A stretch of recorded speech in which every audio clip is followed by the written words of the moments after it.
What's up, everybody? Welcome to another week of Freight Gong Friday. Today we have with us Derek. Derek, pronounce your last name for us. Milosevic. Super excited to have him. Welcome. And what's been going on this week, guys? So far, how's everybody's week? Pretty good. Reed's last Freight Gong Friday for a while. Reed's his wife is giving birth. Yeah, we'll see. I mean, I definitely won't be here next week. That's probably true. Yeah. But we'll see. We'll see. We'll play it by ear. We'll do it the following week as the return. The return of Reed. You guys can talk all the shit you want about me this week. So what's so Derek, you and Paul know each other, or what? How? Yeah, what's your backstory here? Me and Paul went to Maine East together. Wow, yeah, Maine East. What was Paul like back in high school? Tall, Paul, the usual stereotypical guy, Polish tall guy. Yeah. Was he funny? I'm joking. I'm messing around. I mean, we didn't really know each other on a personal level. We were more like we knew each other. We're like mutual friends. Yeah, mutual friends. Yeah.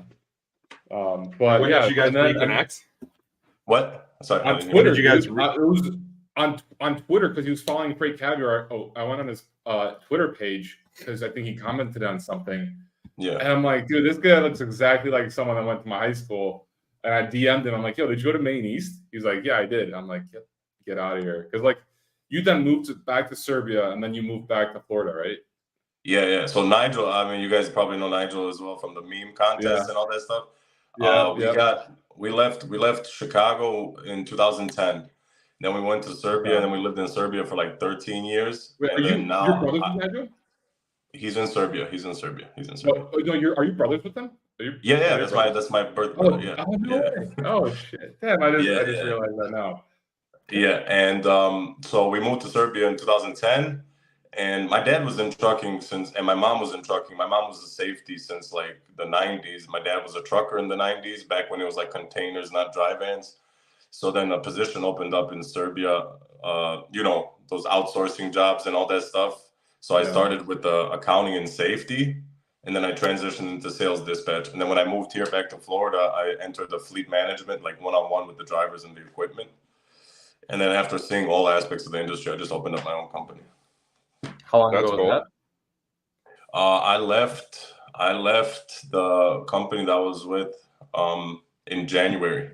So I've been on my own since January.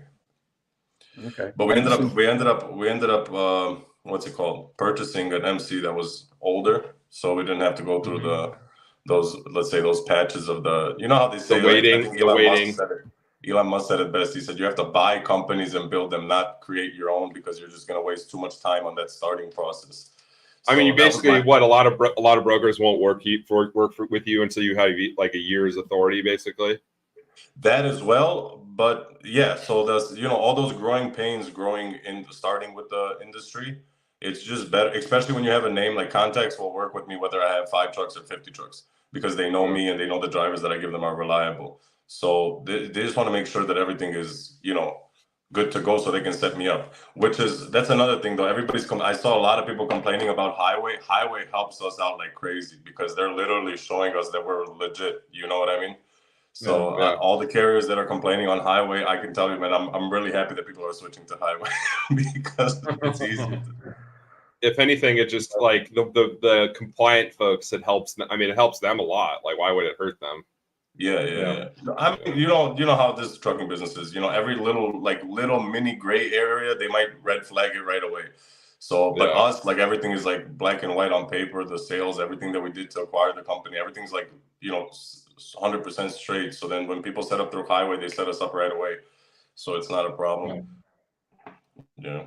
Awesome. How's so? You started at a pretty interesting time, right? Like, I feel like the market's been down in the dumps.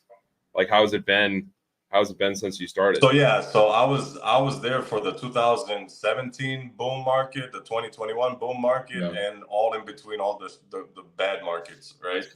And the one thing now that's like the market in 2021 was so crazy that people were signing up. The thing that I see from my side as a carrier is even when the market's going up, the big companies, they can't cover their expenses because they tied themselves into these crazy deals with dealerships and mechanics and all this stuff. And they're like, even when right now the market jumped, right? I think everybody realized the market jumped a little bit now. Like big carriers still don't see those profits because their expenses are ridiculous. Like I know these guys who they have payments $6,000-$7,000 a month on trucks that they're still locked in. Like that truck's not allowed to stop to fuel for one truck.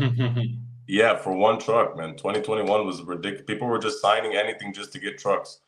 And then now the banks don't want to refinance. Now they don't want to do anything to help you out. And you're stuck with those deals from 2022 and, you know, all that stuff. So that's the one thing and that's the one thing reason why I started. The biggest reason why I went on my own is I saw from the distance where the expenses were coming from. And I'm like, man, you can stop this, right? You can stop this. Or even with the qualified drivers, if I know the drivers that have been working with me, like, why don't I just grow accordingly to what the brokers want and what I need, right? And that's probably the biggest reason why I started on my own, because I don't know, the big carriers in this industry are starting to feel the expenses from 2022 right now, you know. But yeah, do you think there's? I mean, so go ahead, Paul. I messed with you. Go ahead. No, I was gonna actually switch to his Twitter page real quick, so you could continue reading real quick, and then I'll switch to the. I was just gonna say, like, one thing that all the pundits, all the market, you know, pundits like FreightWaves and stuff like that always talk about, like, capacity needs to leave. Carriers like are starting to go out of business. Like, do you see this? Like, maybe you have friends.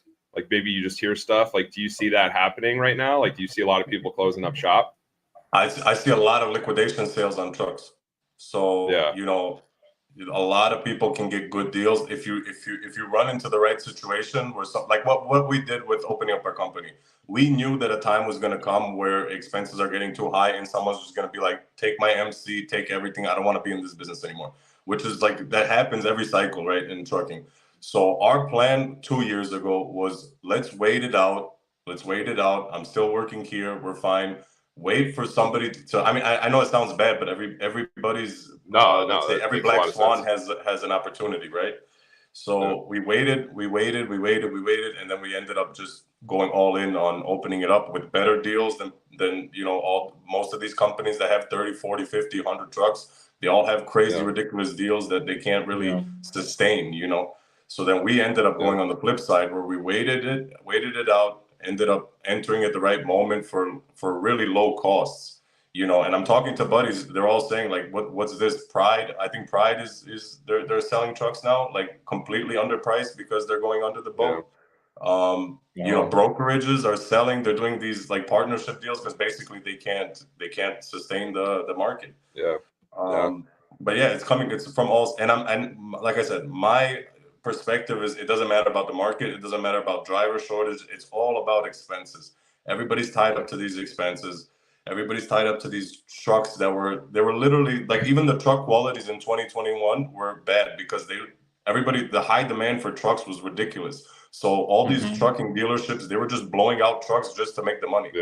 And then now you're stuck with huge fleets of just trash equipment, you know, all over the place. I know a couple of companies that they're like, man, I don't know what to do with my truck. Nobody wants to buy them.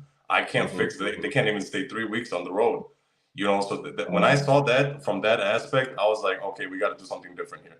What's up with the trash equipment though? Like, why is that something new? Is that like, are you talking about like new vehicles? Like back when I started in 2015, I don't know if you guys remember, if you guys were in the business back then, the best truck in 2015. I started in 2015. The best truck in 2016, 2017 was a 2007 Volvo. That was like a 9-year-old truck.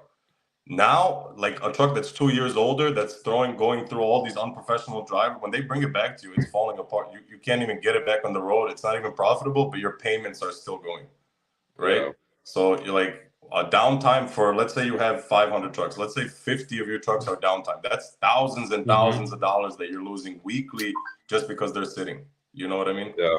Yeah. And that's the side that I would say those pundits, where you say they don't see, they keep saying it's markets, it's drivers, it's insurance.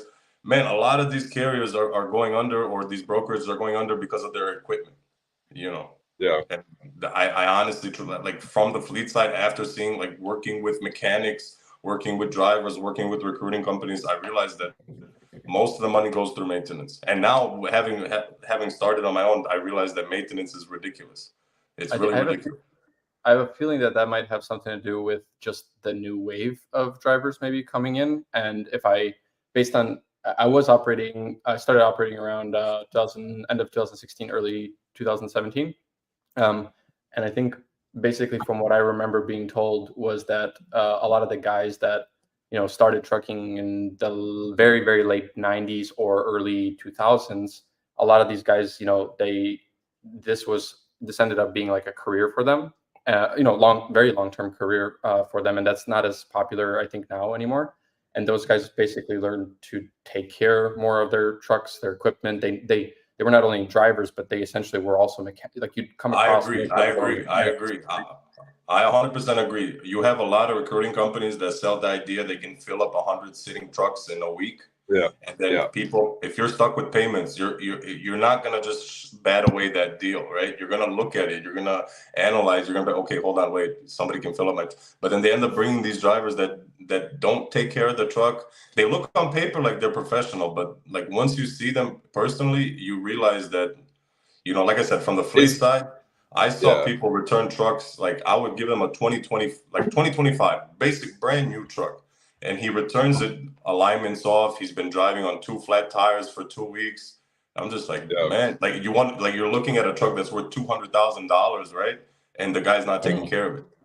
Is finding good drivers, like, how hard is that? And I'm curious, like, on top of that, do you think there's a truck driver shortage? I honestly think that carriers and brokers who have their own fleet, who have that carrier division, right? If they were more strict about their drivers, there would be less I mean, first of all, carrier shortages are good for carriers. If there's not a lot of, you know what I mean? If there's more freight than drivers, it's good for us. The problem is that wave where everybody's like, oh wait, you can sit in the truck and make $30,000 a month. That wave of drivers are unprofessional. And my aspect of it is, there's no driver shortage. There's way too many drivers. Way too many drivers. And this is why I keep telling people, a day is going to come in the market where professional CDL driver is going to be the main focus again. People lost this whole conception of what it means to be a professional driver. They're just all drivers now, right? A professional driver, like, that's the one thing why I also like saying that I went on my own, is because I don't have to listen to a driver who doesn't know what the fuck he's doing. Sorry about my language, but he doesn't know what he's doing. And now me, after like 10 years in the industry, I know exactly who I want to call in my company. I know exactly who I want to give my 2025 truck to. You know what I mean? I know exactly who's going to take care of it, who's not going to take care of it. And then for me, it's easier out of this whole like pile of drivers that are outside now, where I can make sure that I dedicate my time to the professional drivers. And that's basically the main focus of what I'm trying to do. And it's been working, because the drivers understand. The professional driver, he sees where your vision is going when you show him that you're only looking for professional drivers, right? So he knows exactly in what, let's say, what lane you're trying to enter. You're not trying to go to this whole like just stack I don't know, just worthless stuff on top of worthless stuff, So to answer Paul's question, no, there's no shortage. I don't believe there's a shortage. I think that a whole bunch of drivers need to get their CDLs taken away, and I think the professional drivers need to be. This is the problem, right? Professional drivers are not getting paid what they want to get paid, because there's a whole bunch of unprofessional drivers that are taking up the capacity. So there's a shortage of professional drivers in a way. I would say that, or you can say it's oversaturated with those 1 year, 2 year, 3 year CDLs. Got it. Yeah, all the people, like, whenever the driver shortage narrative has never really made sense to me,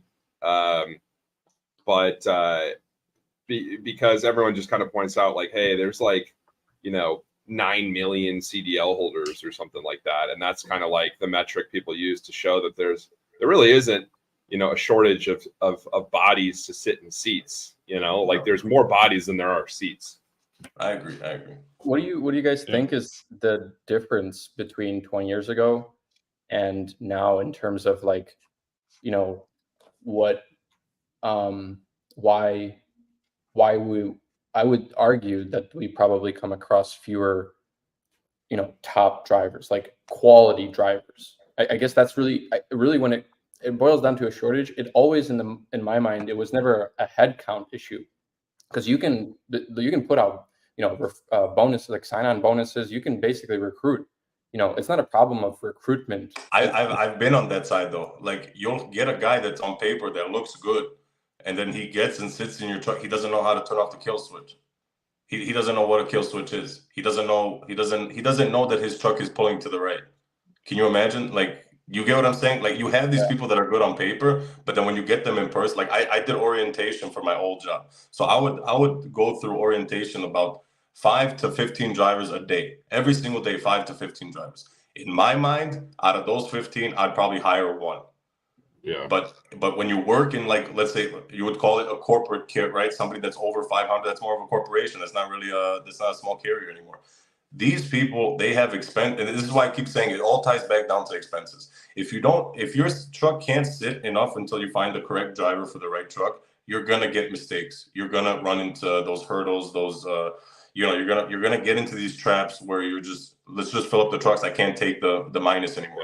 Yeah. So that's why the one thing that I don't see anybody talking about from, like, like you said, all these people that talk about the market and everything, is how the expenses are affecting hiring good drivers. Because, like, let's be honest, if all of us had right now 400 trucks and 200 of them are sitting on payments, we would hire the first recruiting company and say, can you fill up 200 trucks in a month? Yeah. Okay, let's go. And that's where I feel the core issue is. Sorry, Once you fix that, like, people keep saying the small carriers need to get out for the market. Some big carriers need to start landing. You know what I mean? Like, I don't want to sound too, like, aggressive or anything, but the carriers that aren't taking care of their expenses and their maintenance, that's the problem. That's gonna make you close down. Not the small carrier who's opening up and battling through this market. You can battle through this. I'm in it. It's really not hard to battle through this market. What did you mean when you said if we all had 400 trucks and 200 were sitting on payments?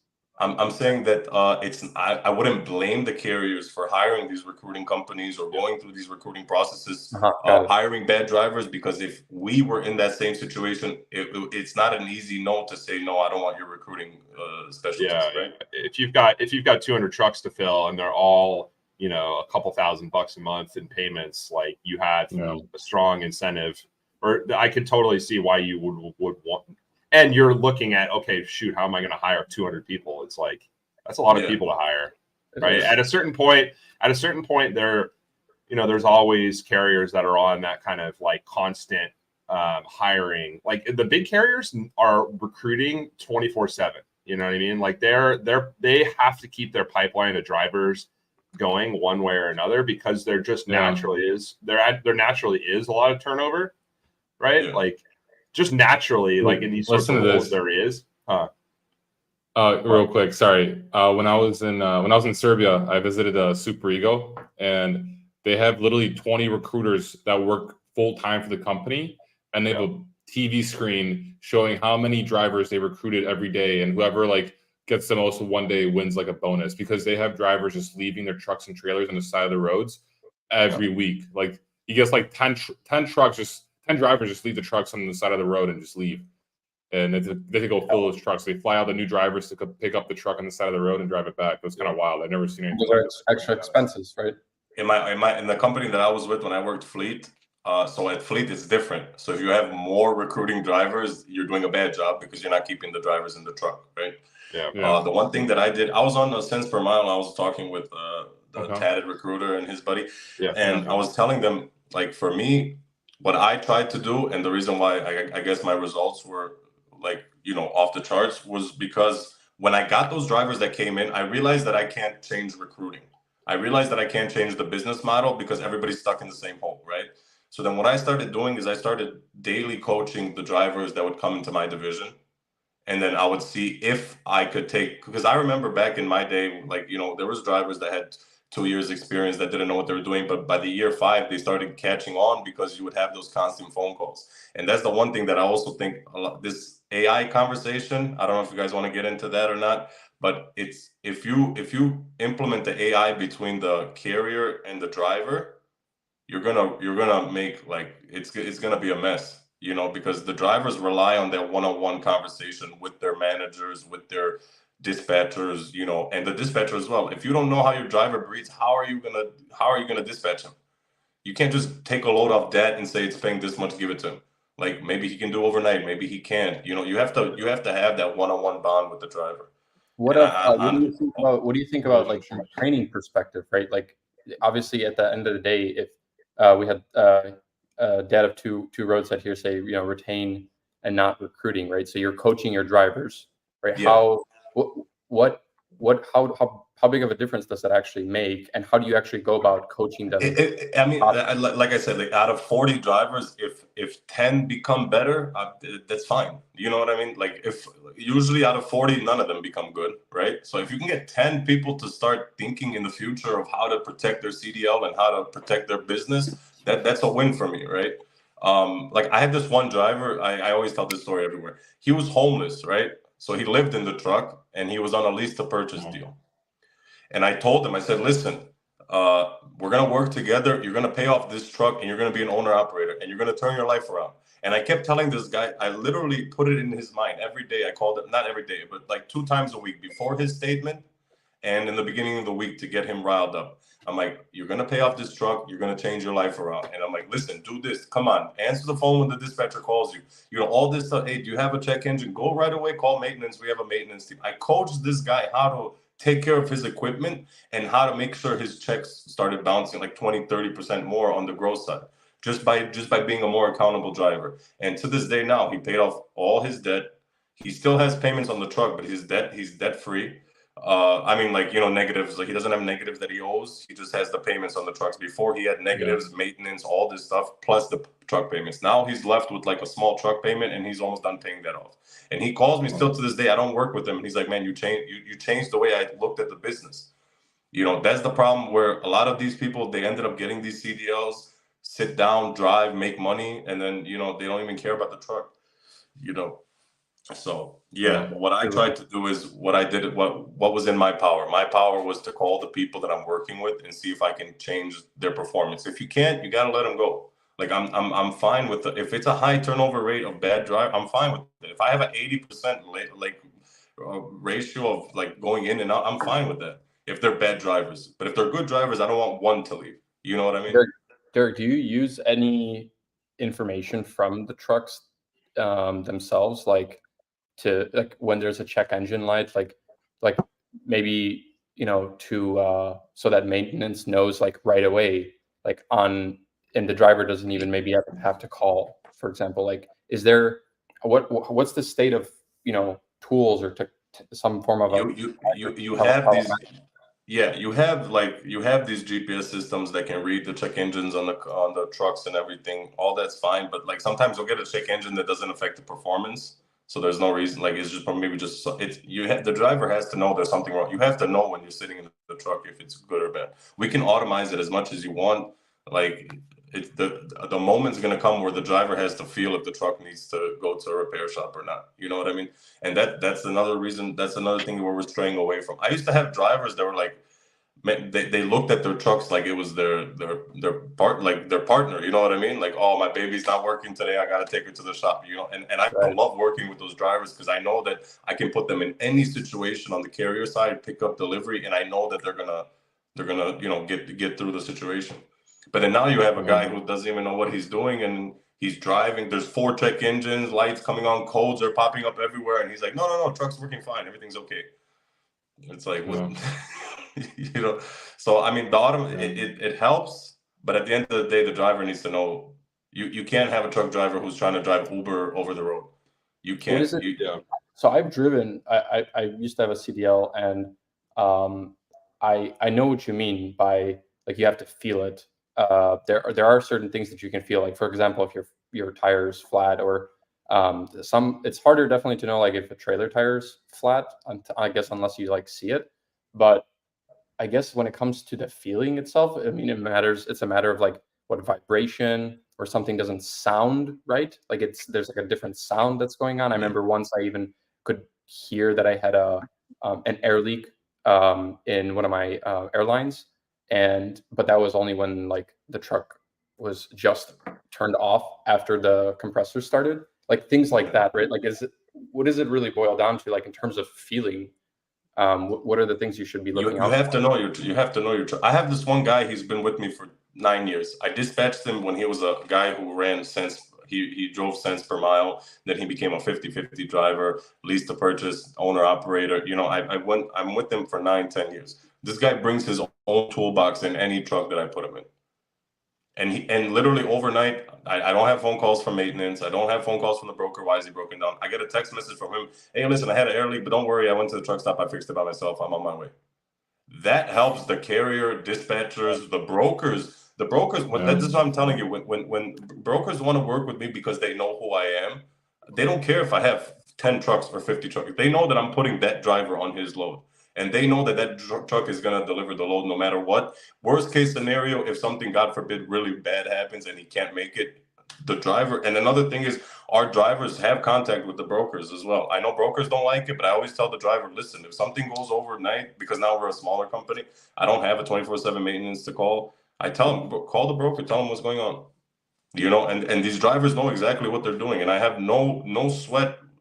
But when I worked with, like I said, when I had more truck drivers, it was like, man, like out of 50, 2 of them know what they're doing. Which is, I feel bad saying that because without the drivers, none of us would be here, right? Without truck drivers, this industry doesn't exist. And then now, We lost him. I'm not trying to focus on all drivers. I'm trying to focus on the bad apples that are ruining the market, ruining maintenance, ruining recruiting, ruining brokerage. The bad drivers are the ones that are affecting the maintenance, not the good drivers. Derek, I'm curious what your thoughts are on freight brokers. Like, which freight brokers do you like? Which freight brokers do you not like? What are like the I guess characteristics that you look at a freight broker when you're working with them? Like, what do you seek out of a freight broker from that relationship? Like, I think you have a lot of opinions on it and thoughts. So curious what you have to say. Okay, so in the middle of Corona, we worked with Siva Logistics. We did a whole they shut down auto parts facilities and they started doing respirators. And me and Nigel ended up doing like a really big operation for them in let's say the times where there was no loads available, right? And we overquoted them. We overquoted them, and I called my contacts over there. I'm like, guys, you guys want this to be done in this kind of time, 24/7, nonstop. You want secured lots? Like, this is my price. So I say that to say this: brokers who understand supply and demand differences when we're quoting our loads, you know what I mean? Like, those are the kind of brokers I want to work. The guy who doesn't get mad at me because I overquoted. Because like, let's say yesterday I had a truck in El Paso. There was 5 trucks on 300 loads, and you're calling me and you're asking me to drive a $1.5 load. And then if I say no, you're like, oh, okay, you're not gonna work with us ever again. Like TQL, I just had a situation with TQL where they black flagged me because I overquoted him. And he's like, you're never going to work with us ever again. I'm like, first of all, I don't need to work with you guys. I don't care. Second of all, if you're going to black flag me because of no, I'm serious. Like, I really don't care because they have this mentality where it's like, you can't ask us over that price. And then I'm like, what do you mean? I can't? That is not the market. That just shows you the market. You know what I mean? It's not the actual market. So the people that the brokers that I like working with are the ones that understand that if I'm overquoting, they'll say, all right, man, good luck. I hope you get it. The one that gets mad is like, what the fuck? So it's a personal thing. It's not like actual brokerage house. It would just be actual sales reps that I work with directly. I have people in Ryan Transportation. When I overquote them, they're like, I'm guessing it's a hot market. Yep, it is. And then I have other people in Ryan Transportation like, no, it's a $1.03 market. That's what Dad's telling me. So, it's not really up to the brokerage house. It's up to the actual people that I work with. 100%. Except definitely. For TQL, it's that's one of those things that's always weird on either side. It's like sometimes, there's not really a day that goes by where I don't see like a tweet by a driver's, a screenshot of a posting being like, can you believe XYZ broker is posting this load for $1.20 a mile? Like my operating costs are $3 a mile or whatever. And everyone gets all riled up about that. But it's like, dude, like if a broker can get a carrier to, you know, take a load for a rate, like that's between them. That has nothing to do with anybody else. You know what I mean? And vice versa. If you can quote $6 a mile and somebody pays you that, but that rate says 2, like good for you. You know what I mean? Like good for you. And if the broker is deciding that that price is like, you know, they're getting something in return for it, right? A reliable carrier. Like what the hell does that matter? It literally doesn't matter. Yeah. Exactly. That's why I started the conversation with the SIVA, because they were like, you know what? I know they're gonna do a good job. Nigel's the one actually who got the deal done, and he was up 24. The crazy thing is, we had 24/7 tracking in our old company, and he didn't care. He was like, this is why I like maybe we can get into that as well. There's that whole mentality of overseas dispatch, looking at this like just a regular 9-to-5 job, and then the guy who actually grew up here in America, knowing that if you signed a deal, you better make sure every truck is loaded, right? So Nigel in Serbia was up until 8 in the morning every day making sure those loads were going. He didn't care. He's like, I signed this deal. I made sure it happened in the worst of markets. I'm gonna make sure that every single load goes accordingly. And that's like something that people don't.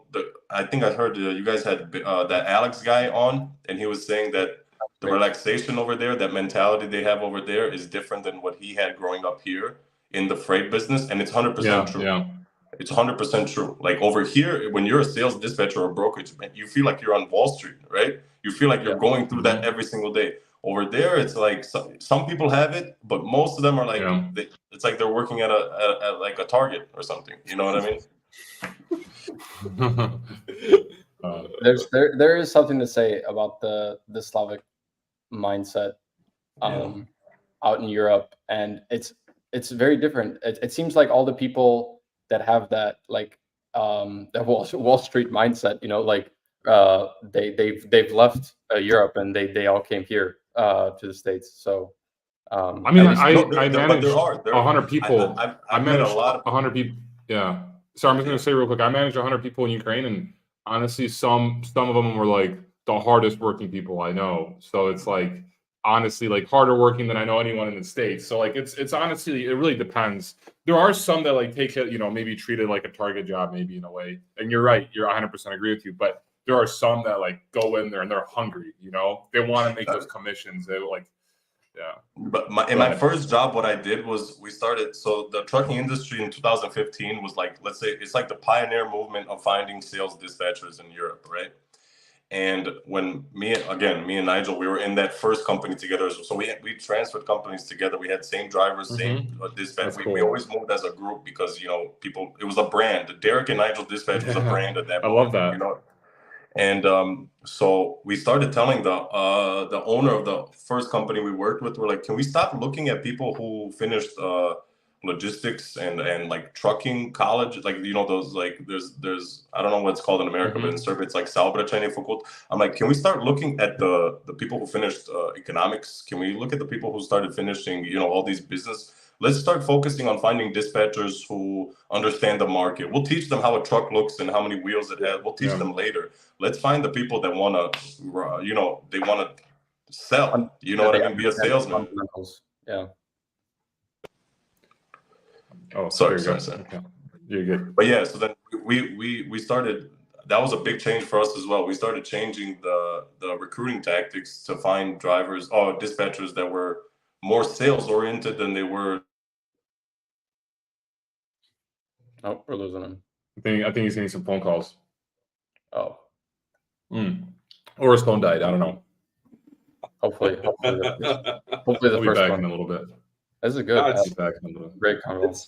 It is useful. I mean, it's hard to imagine being in a role like at a carrier or being in a position as a carrier when you've got, you know, all those seats to fill and you just have to do it and you have really no choice but to just be on this like constant recruiting hamster wheel.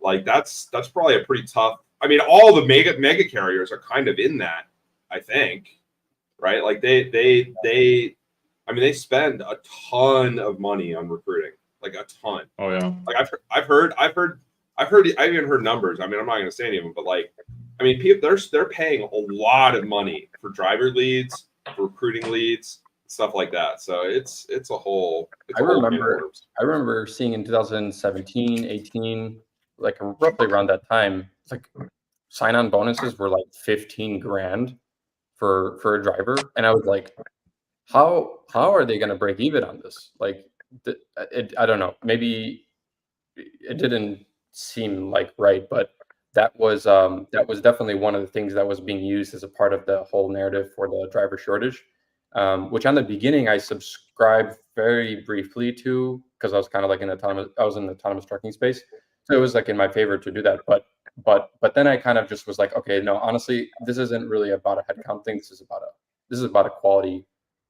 worker type of deal. And yeah. What would you guys say is like the outlook for shippers that shippers might have or brokers might have in terms of like new equipment versus older equipment? Because the reason that like the mega fleets, turn over their equipment, let's say every 2 to 3 years, is because they're much, because of the maintenance, essentially, from my understanding. But they after 2 to 3 years they get rid of the truck, right? And they strictly prioritize focusing on new equipment. But like, is there a difference to some shippers, like whether or not you have brand new equipment or old but well maintained equipment? Yeah, I mean, Whoever. Yeah, it's pretty. Yeah. I think it's more the brokers have requests from customers for sure, because now I see more and more that they're asking for newer trucks. The brokers are asking for newer trucks because they don't want to deal with maintenance and all those kind of issues. But I'm guessing it ties back to the shipper, because the person who's requesting the broker to ask for those requirements are the customers, right? So I've seen lately, I've been seeing a lot of requests for newer trucks, brand new trailers. Almost every other load they're asking for brand new trailers. They don't want bad trailers on their loads as well. Okay. I'm curious. So there is there's also a push for the kind of greener initiative. I know that like the mega shippers, like Target, Walmart, they all have like carbon neutral kind of like I guess gas emissions by like 2040 kind of goal initiative, and that's also pushing a lot of them to like want newer trucks because they're cleaner a little bit. They want like trucks that are more fuel efficient, and I think there's like a big push for that. I think during like 2021, 2020, there's a huge initiative then because there's a lot of freight being moved and there's a lot of money in the market. Now I feel like that kind of died down a little bit, but there's companies out there that like offer to like check like how many emissions does your trucking company like emit, and I think that's gonna like, as we progress closer to 2040, we're going to see a lot more investment in that, where like trucking companies are going to like report like what's like their carbon emissions, and brokers going to be verifying to check to see like if you have lower emissions, I'm going to want to work with you because like Target strictly requires that kind of thing, or Walmart does. So that's something that I think we're going to have to look out for moving forward. I think that's complete. That whole thing is like complete. Okay, the tobacco company. Let's just put it this way, instead of stating my opinion, the tobacco companies have twice a better ESG score than an electric vehicle company, like Tesla, for example. And how does that make sense? I don't exactly know, but like the criteria for that, it's very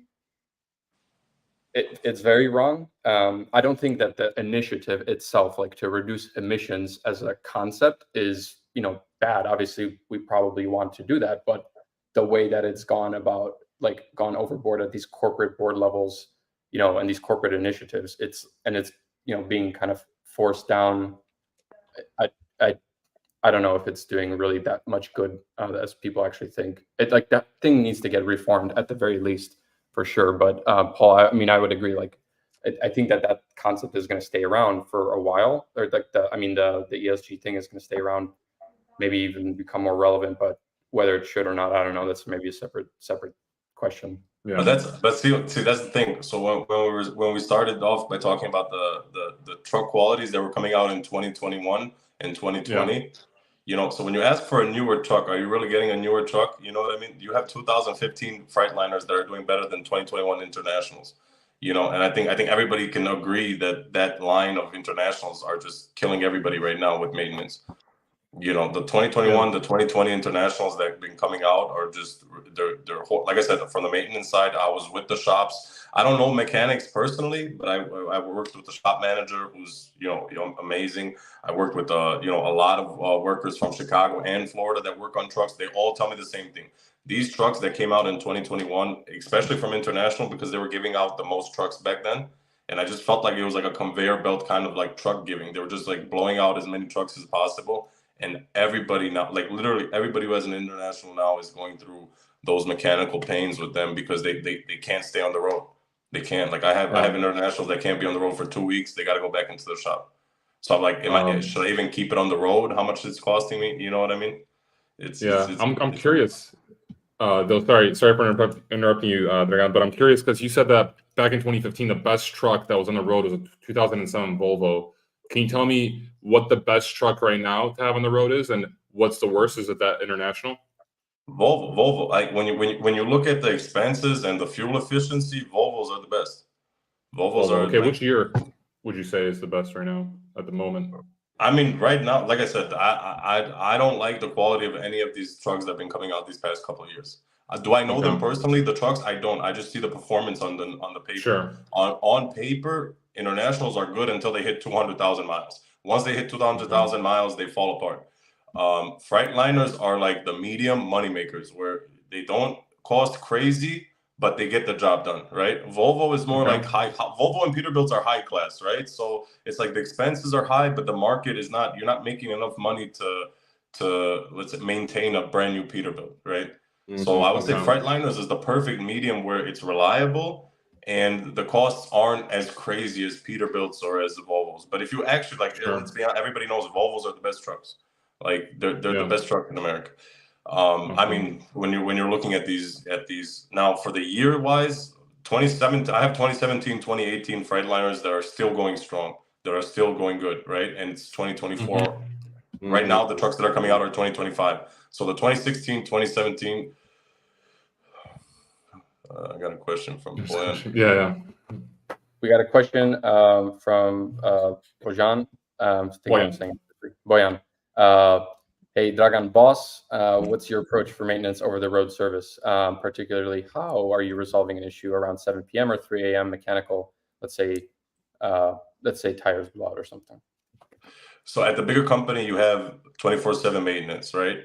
You have these people that go through this. You have people that you can call. I don't know if he's asking about the truck driver or the company. But in I think about you, like, how do you resolve it? Like when it's like after hours, like what is your after hours? So right now, when you work with a smaller company, when you have the drivers that know what they're doing, they resolve it themselves. I mean, I'm being honest. I'm cutting out that aspect of the job because I have drivers who know what they're doing. But when I worked in a big company, you had maintenance teams that work 24/7 that you can call and fix it. Like, you know, now if you're asking like how to save expenses, how to get the cheaper tire, I don't know. I was never over the road. I don't know how to like fix it in that aspect. But just to get help, all these big companies have 24/7 maintenance. All the smaller companies trust their guys to do their job. Right. So it's really rare. It's really rare that you fall into the problems. But also on that aspect, I tell all my drivers I'm 24/7. Even when I had 120 drivers in my division, they all had my cell phone number. Everybody called me for every single. If you can't get maintenance, call me because like I'll be honest with you. In the bigger company, you had bonuses for your performance. So the way I looked at it is, you know, my drivers are my assets, not the trucks, not the sales dispatch, not my drivers are my assets, right? So my drivers are the ones who are going to bring me in money every month or every quarter or whatever. So my whole aspect was, here's my phone, call me. Don't call me at 2 a.m. asking how was my day. I'm going to block you. Like I tell them that right away. Don't call me at 2 a.m. But if you call me at 11 p.m. with a problem, I'm going to answer the phone. You know, and I did that to everybody. You can ask anybody that worked with me in my old company. All 120 drivers had my cell phone number and called me at any given moment. I mean, you know, I obviously not everybody can do that. Not everybody wants to do that. Yeah. But, you know, the way I looked at it is I got to protect my assets, you know. Sure. So that Like right now, are you buying assets or do you have owner operators? we have a mix. So like I Okay. said, after going through the whole industry and seeing how everybody grew and their mistakes and their positive, I like to keep it 30% renters, 30% company drivers, 30% owner operators. And it's the perfect mix where you're not tied in too much with payments. The company division, you can read out the market. Company drivers are the best way where you can realize what the market expenses are, because you know, a renter, you're never really losing money on a renter because he's paying off his own expense. A lease, like lease purchase. Yeah, lease to purchase or lease to not purchase. Just renters. Yeah, people who rent equipment. You don't really lose money on them, but on a company driver, your dispatcher can lose you money. You know, and I never understood this concept when I was a dispatcher. When I was just a regular dispatcher, I never understood the concept. I'm like, it's a company driver. Who cares if he's driving 30 cents under the market average? We're covering loads. Everything is going good. From this aspect, now I realize every single time my boss would be like, guys, can you dispatch the company drivers a little better? Like, what they're not there to pick up our trash. You know what I mean? And I realized that because the expenses, one negative week basically ruins 2 weeks, because you have to make that negative and then you have to get out of the zero the next week. So you're basically losing 2 weeks. When I had a company driver that, like, also when you give them good deals to come, those good deals can ruin you. Like guaranteed miles can ruin you if the market's bad. You know, if you're trying to, and the problems that I'm having now is big carriers, they can lower their cents per mile because they don't care. They have these recruiting services, right? So I have to find the better company drivers who are, let's say, professional, like better quality, but I have to give them 10, 15 cents more because I can't compete with, Schneider giving their drivers 35 cents or 50 cents. And they have a recruiting team. So I have to give them 15 cents over, and I have to make sure my dispatch, or let's say me, are booking loads to make sure that they're not entering the negative, you know. So it's that's why I like the perfect fix is 30. Owner operators 30%, renters 30, and company 30. And where are the trucks mostly based out of? Are they like all over the US? Like the home bases? Wherever it's hot, you know, wherever that's where I know that, but I'm curious, like your drivers, like where do they live? Mostly like all around the US? All over, all over. Okay. Yeah, so okay. So they go home probably every few weeks, and in between that they just run anywhere. No, see what we did is, and that's an idea that I got from my colleague. We do loyalty bonuses for the company drivers because, you know, we don't want our truck sitting. So every week you're on the road, you build up into this fund, right? And then if you stay, let's say 8-9 weeks on the road, we pay that out to you, right? So let's say you get $100 a week, you're on the road for 8 weeks, you get $800. If you're on the road for 10 weeks, you got $1,000, you get paid out $1,000. So every week that you're more on the road is obviously the minimum is 6 weeks. So you have to be minimum 6 weeks on the road to get the loyalty program. If you want to go home every 4 weeks, that's fine. But if you want to be part of the loyalty program, you have to be on the road, right? And then obviously there's maxations where they cancels out. You can't be on the road for 3 years straight and then ask for 20 grand. Sure. But yeah, no, it's I make it where the drivers feel like there's somebody there thinking about them and working for them. And at the same time, I want them to have that aspect, guys. If I'm giving you these good deals, if I'm giving you good trucks, you know, you don't have maintenance issues, you're getting paid higher than anywhere else. Please respect me and do the best you can do, and then I'll respect you and make sure that I accommodate you as best as I can, right? Definitely. And that's why I like having the sales background. You really get a vision of what you could give the driver because you know the money that you're bringing in, right? Yeah, so true. I'm curious, like if you could tell us like an average, what's like a company driver making like a week nowadays? Just like an average what you've seen in the last few weeks or so. In bigger companies, I've seen them lower even some to 48 to 50 cents a mile. So like that would, how much would it be like per week, like in cash total? So let's say a company driver average, let's say 3,000 is like the average, right? Or like 2,800 miles. I would say 3,000. Literally, like in these miles, like 3,000 miles, I think is doable a week. So at 50 cents, you're making that's 6,000 a month, right? And that doesn't really 6,000 a month. 1,500 a week. Yeah. And then so that's a W-2 employee, right? Yeah. For W-2, so 6,000 a week. So I mean, it's not bad. Like honestly, like speaking, it's US is expensive now, but it's like if you're able to make $6,000 a month driving a truck, I feel like, you know, you're able to live a decent lifestyle, you know. I don't know. Depends on where your family is. Yeah. We tried to I don't know, man. Honestly, like I said, my dad was a truck driver in the 90s. I worked with drivers my whole life. Every bonus, every deal that I ever signed with the big carrier company is because I brought over the drivers that came with me. You know, everything that my whole concept of how I went throughout my career of trucking was focused on the relationship with the driver. So if you ask me, honestly, I don't. It's not fair. For me, it's not fair that a driver gets paid $6,000 to do what he does, especially if they're on the road for 4 to 6 weeks at a time. I think they should be paid more. Obviously, then the whole conversation of, well, then you can be an owner operator and make more. Yeah, you could, but company drivers also help out carriers in a good market. You know what I mean? We're getting a lot of clean money without even sitting in the truck.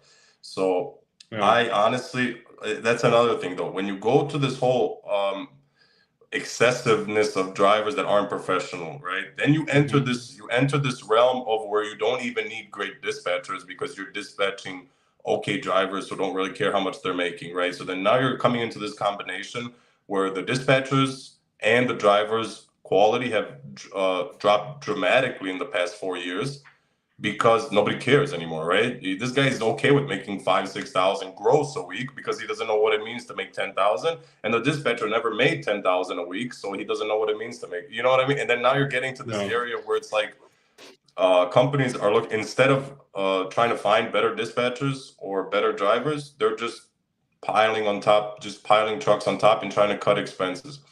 Where that's another reason, once again, tying back to why I went my own way, because I'm like, I know what I'm doing. I know I'd work 24/7. I know I'd try to sniff out the hot markets to make sure the driver gets paid as much as they can.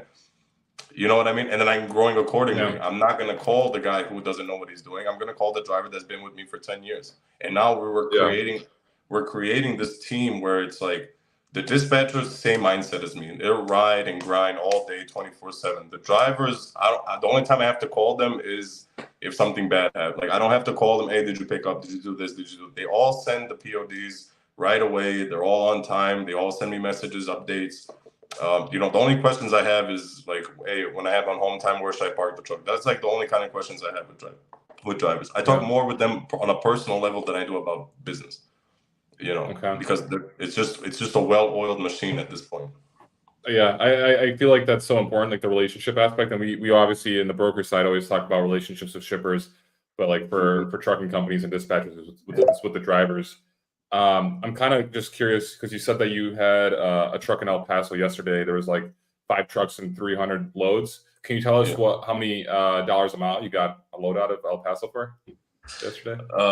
I don't know if I'm allowed to, but I mean, we took El Paso to Dallas for 25, 630 miles for 25. Ooh, nice. That's a good load. Okay. I don't think you guys want to know what I took from California to Texas. So tell us not a dollar amount. Not a lot. We took California to Texas. We took 3,900. No, from Arizona to LA Texas. Sorry. Phoenix to Texas. That's not bad. 1,000 miles. Yeah, that's really great. That's awesome. What was it? What? What? Sorry. Was it produce? What was the commodity? No. It was actually even 24. I think it was auto parts. It was 24/7. They needed it ASAP. Oh, no. So I feel like there's when you're a smaller, like, how many trucks do you have? Like, how big is your fleet? We have 12 right now. 12 right now. Yeah, 12. So like so I feel like there's this like cohort of company that's like small enough and they're in a good situation where they don't have to move. Because if you don't have to move and you have time to sit back and kind of like examine the situation in any sort of market, like if you land somewhere and you notice like there's a bunch of loads and there's no trucks and you can just sit there and wait, like I feel like those guys like always just end up making a ton of money no matter what the market is, like there was always that. Also, like when you look at it, like I was in Indiana yesterday. I had a team driver, 1,200 miles to Dallas, 2,000. I want to get to the south. You know what I mean? Yeah. I'm not asking questions. 7 a.m., 1.7 per mile. Give me the load. I'm gone. Like this is the problem that dispatchers make this mistake where 2 per mile, 2 per mile, 2 per mile, 2 per mile, right? And then they wait all day for 2 per mile. And my whole thing is, I know I'm in a bad location, right? I open up the truck to loads ratio right away in the morning. I know exactly where I am in what situation. Take whatever, just get out. Once you're in a hot location, I'm posting my truck with in the comments is saying my lines are too busy, email me. And that's my favorite way to post a truck. Because it's not like, you know what I mean? I don't even post my phone number. I just say my phones are blowing up, email me.